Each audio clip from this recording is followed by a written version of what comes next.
everybody, KC0 VI Tom. We're back in the basement, and no, I'm not being held against my will. TLJ's out doing some shopping, and we got to do a few errands. News last week, they've been talking about natural gas and LP prices are going to spike this winter. Imagine that. Along with electric rates are going to go up. We were sitting there talking, and there's some things that I'd like to share with you guys out there. Things you can do to save money on your heating bill, cut it down a little bit, and things you should be doing if you own a house. It's amazing. A lot of people buy a house and they really don't have a clue or not quite sure what they should be doing. When the kids were growing up, the bank was handing out these great big calendars. I mean, they were like 3 feet by 3 feet. Real nice. We had it in the kitchen. I could put down any special events that I was going to, or if I was working late or changing shifts, the kids were putting in their hours. It was kind of nice. And once you looked at it, you could tell, where everybody was, what's going on this weekend. Then the bank stopped giving those out, so we took one of these magic boards, whiteboards, and roll of black tape and made our own little calendar. And with TLJ and I, we just keep using that. It's kind of nice if somebody calls up. I don't know if they want to go out this weekend with them, and what are you guys doing? Let's go get a pizza or something like that. We just take a look at the board real quick and see if we got something going on that weekend or that night. And one thing I always do is set aside like 15-20 minutes the first Saturday of the month. I call it maintenance day. What I do, I come downstairs here. We'll kind of pan over here. Take a look at the furnace, and we got a hot water heater over there, and the dehumidifier and water softener, trying not to get blinded. And over there in the far end of the basement, we have a box fan. During the summertime, I run that fan. It's a nice way to circulate the air around here, so the dehumidifier can keep the house down, the humidity. Stuff down here lasts a little longer if it's dry. I go over and take a look at the water softener. I know very little about water softener besides you put salt in and you adjust the hardness. And if you keep doing this every month and you start seeing something different, like one thing I noticed, we were getting some salt buildup on the top of what I thought was the drain line. I think we got a plugged drain line or possibly a bad water softener. We got to take a look at that next. Same thing with the water heater.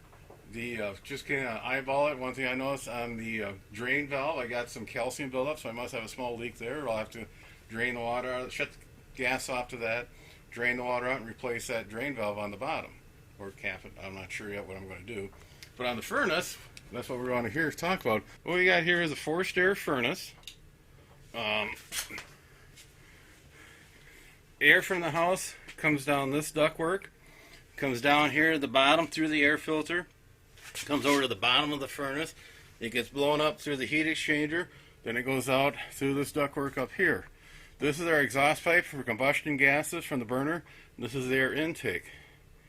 The drain, when the air conditioner is running, you get a little condensate and moisture being pulled out of the air. And when the furnace is running down here on this condensate drain, on a high efficient furnace, when you cool out the exhaust gas, you get some moisture that drains out. It goes down into this lift station. That pumps it out to the sinking number 1 greenhouse. Now the water coming out of your condensate from the furnace is slightly acided. That's why you have to use PVC pipe. You can't use metal pipe. If you want to see something neat, take a little bit of this water, put it in a glass, a true glass, and throw a penny in there, and the next morning you got a nice shiny penny. Be careful you don't get this on the concrete, because long-term exposure to the concrete, if you cut the hose, just let it dribble off to the side, it will actually start eating away the concrete. So over here we have an ultraviolet light. The air, as it passes down through the return, this will help sterilize the air. The bulb, I only run this during the heating season. That's why I can get more hours or more life out of the bulb. I got to get that replaced. I do have one on order. This is the zoning control unit. The house is divided up in 3 zones. This will actually do 4 zones. Each zone has its own thermostat. Then there's a little motor in the ductwork that opens and closes a damper. If I'm down here working, I'll manually turn the thermostat up to 68 or 70. It just sends the heat to zone 3, which is the basement. Down here, this is the important guy. This is the air filter. What you want to do once a month is pull this air filter out. If you have a large one like this, or if you have some of the smaller thin ones like these, you want to make sure you check them and clean them or replace them on a monthly basis. On these large ones, I just replaced this last month, back in September actually. Kind of nice, put these little labels on, and so you know what stuff is. And turn the camera down a little bit. This is what they call a pleated filter. This is just a real fine material that traps all the small particles. Now, if you get some big dust bunnies, usually I'll slide this out and take the shop back and just vacuum this up once a month to slide it back in. Let me pull the doors off the furnace here real quick. In here is the heating, or the burner compartment. It shoots the flames in, and inside we got a heat exchanger. This motor pulls the hot gases out and runs it up this outside, and it's also pulling in fresh air through this pipe here for combustion. Really don't need to go in there, just kind of peek in there when you are running on gas heat to make sure that everything looks good. Your flames are actually riding on the burner and not, bounce around, and they should be a blue color if you're on natural gas, kind of greenish color if you're on LP. And again, what you want to do is look in here, grab your trusty flashlight, and just kind of look around for anything that, burnt wires, water. Besides cobwebs and bugs, this one looks pretty good. We go down here. This is the control board area. We'll get in here and you can see the fan, squirrel cage fan. I'll reach in there and spin that, make sure there's no little critters. This one needs to be vacuumed out. It's a little dusty. That's the drive motor. And we'll just, excuse me, give that a spin so we can make sure it's spinning, it's not hitting anything. Then over here, in the elbow of the ductwork, it looks pretty good. No critters, no burnt wires, no water. Again, just besides a few ladybugs and some spider webs. This guy here is what we call a whole house humidifier. See if I can get this. When the humidistat sends 24 volts down to this water valve, it runs water. This is nice and clean due to the fact that I just replaced it about a couple weeks ago. Air comes out of this tube from the hot side of the furnace. It goes through this material that the water's running down. Any excess water is drained out. That way you don't have a little cesspool here of bacteria in your airstream. You want to drain that water out if you're not using it.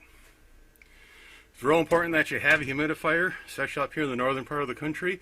When you heat air, it dries out, and you run that hot air, dry air into your house, any moisture on your skin will actually cause the evaporation. It's real important in this part of the country to add humidity to air if you have forced air heat. As we heat the air up, it dries out, your relative humidity in the house will actually go down. If you have a little bit of moisture on your skin, that will evaporate off under these conditions. It's a cooling effect, so you feel cold. What does everybody do? Go over and crank up the thermostat by a couple degrees, air dries out more, it's going to cause more cooling, but you're going to get to a point where at 80 degrees or 78 degrees, that cooling effect in your body is going to feel comfortable.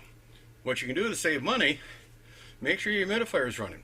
Get that humidity in your house between 30 and 40% here in Iowa, Minnesota, the northern part of the country.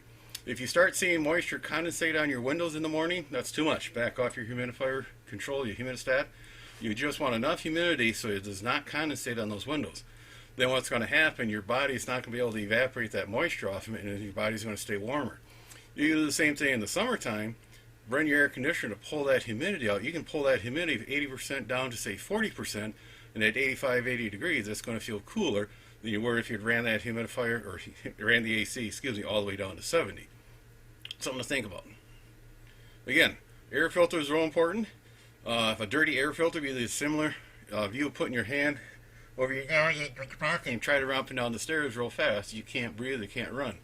If you have an air blockage, you can't run hot air into the house. You're going to run more fan, which is going to cost more electricity, and the burn is going to run longer. It's going to cost you more in gas. This guy here is what we call a heat recovery unit. You don't see these too often in older structures. A lot of times you just see them in new construction remodels. I happen to be able to get a pretty good deal on this with a scratch and dent. On top, we got 4 pipes. 2 on this side are the, coming from the furnace, and these 2 over here with the black insulation, it's hard to see, are going outside. What happens, we'll open this up.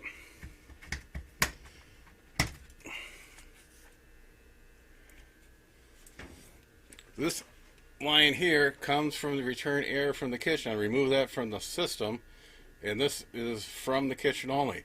That warm air, moist air, comes through this heat exchanger into this fan and out here and goes outside. In the meantime, it's pulling air down from this way across the other side of this heat exchanger into this fan, and that's dumping it into the main return. The air streams do not touch each other. There's a thin wall between the two, and this is like your heat exchanger in your furnace. It's transferring that heat from this airstream to this airstream.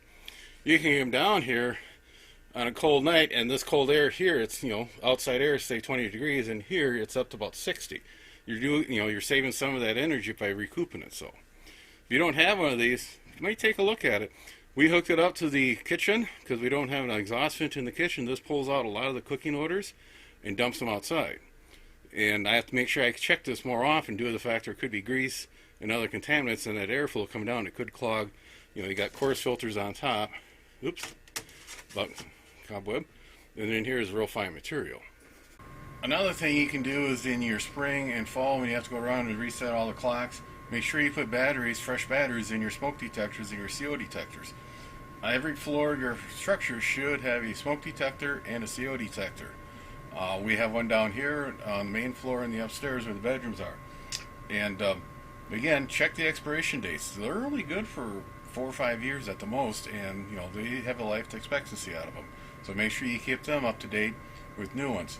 Now down here in the furnace room or utility room, whatever you want to call it, they do sell these explosive gas detectors. It's an LP and natural gas detector. You should have one down here too, just in case you develop a leak and you want to make sure everything's okay. Again, they have a life expectancy. I noticed ours was out of date, so I pitched it and I got one on order, and hopefully it'll be in here this week. This system here we got is kind of different. It's like I said earlier, it's a natural gas, high efficient, 90 plus something. I think it's 95% efficient. It's 2 stages, and it has what we call a heat pump. It's an air conditioner that runs a little different. Everybody's been outside when they run their air conditioner, put their hand over the condensing unit, and it's hot air coming out.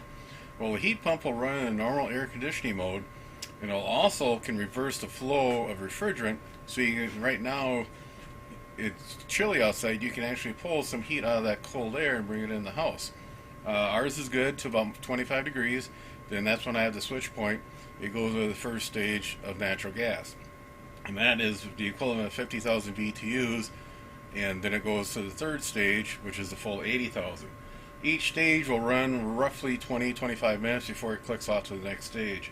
I've only had probably 4 times this system's been on the high fire, the full, the third stage. Once when I put it together and was playing around with it. The 2 other times we had lost something in the furnace, either a drive motor or a control board or igniter. I forget what it was, but it was like minus 20 degrees out. When I had to run into Mason City, get the part, came back. The house was pretty well cooled off.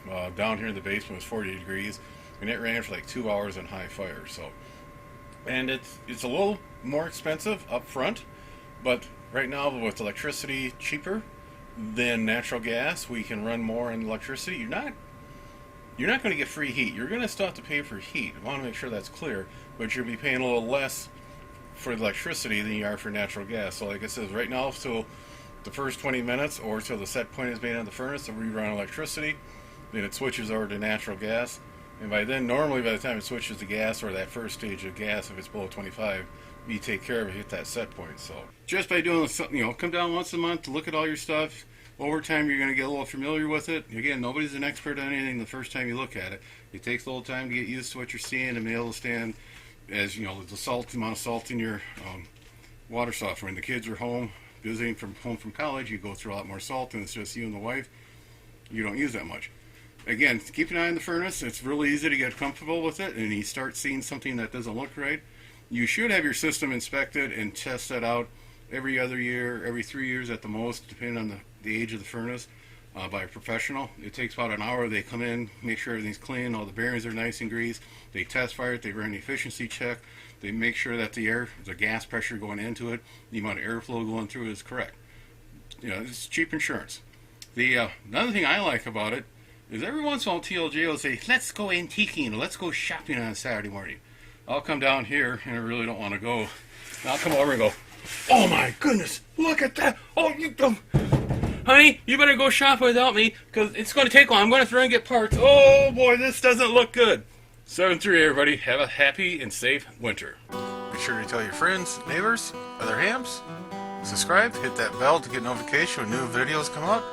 Add comments below. 7-3, everybody. Okay. Open. 3, 2. I'm ready for my close-up, Mr. DeVille.